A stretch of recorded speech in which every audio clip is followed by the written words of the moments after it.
along with the remaining crew compartments.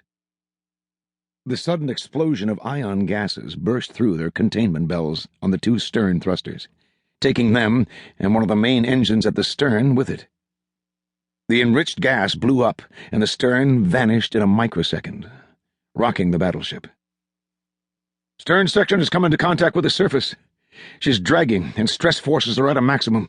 She's about to break in two," the maneuvering officer called out.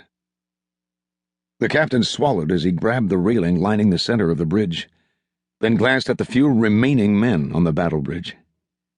He was proud of them, as he knew they would die just as assuredly as he in saving their last ship from being just a nighttime display of brilliantly colored debris orbiting a savage world. They approached the inland sea at 50 kilometers per second.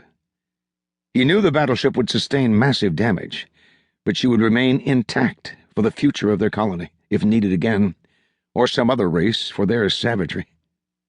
His goal was to save the massive 18-inch guns and her 4 remaining turrets. He saw the sea just over the elevated No. 1 gun turret and determined that they would make it to the choppy green waters. "Gentlemen, fighting alongside of you has been an honor," he said proudly. The 10 men stood at their stations, beaten and bloody, after their 5-day fight to get the colony moved from the moon to the surface of this world. The inland sea roiled and bubbled as the great bulk of metal eased into the water.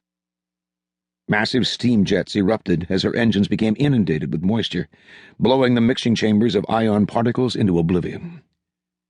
She rocked as the detonation set off by the heat of the melting main engines mixed with the coldness of the sea. There were several large explosions as it began to sink. Giant pressure-filled bubbles and steam vents were the only grave marker for the most powerful warship ever built.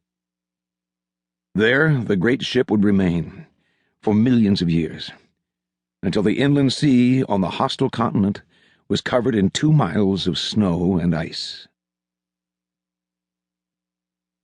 Central Europe, 38,000 BCE.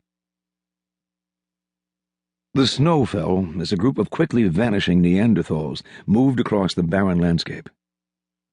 The wind picked up as the last remaining group of the human subspecies fought their way through the drifting snow. The small clan of 27 men, women, and children were so burdened by the wet skins on their backs that it weighed them down to a point where they could no longer keep from falling and sliding into small crevasses as their footing became perilous. The large leader of the group stopped as he heard a noise not common in snowstorms. The male shook his head from side to side as the noise seemed to emanate from his own head, instead of the sky where the snow was now swirling in patterns never seen before by the group of Neanderthals. As he dropped his long spear and bundled skins and placed his hands to his ears, he saw that the same noise was affecting not only the others in the soon-to-be-extinct people, but the large and voracious timber wolves that were hidden behind the blanket of white and green of tree. The air erupted with the howls and animal screams of other beasts as the ringing struck all in the area. Soon women, and then the smaller of the children, succumbed to the strange sound and fell to their knees. The wind started to pick up, and now the leader of the group was fearful of getting caught in the open plain and buried forever.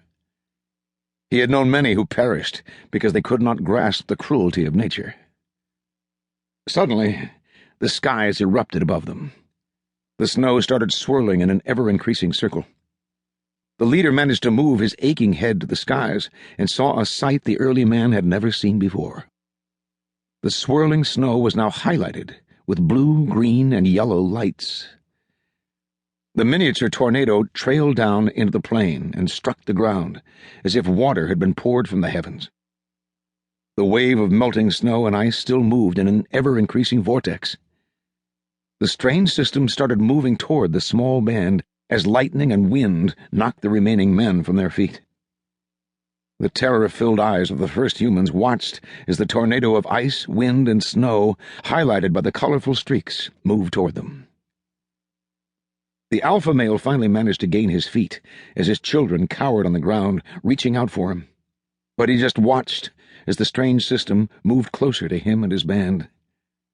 The eye of the storm circled as the tornado came over them. The eye of the storm was clear, and the male could see he was staring into a giant tunnel.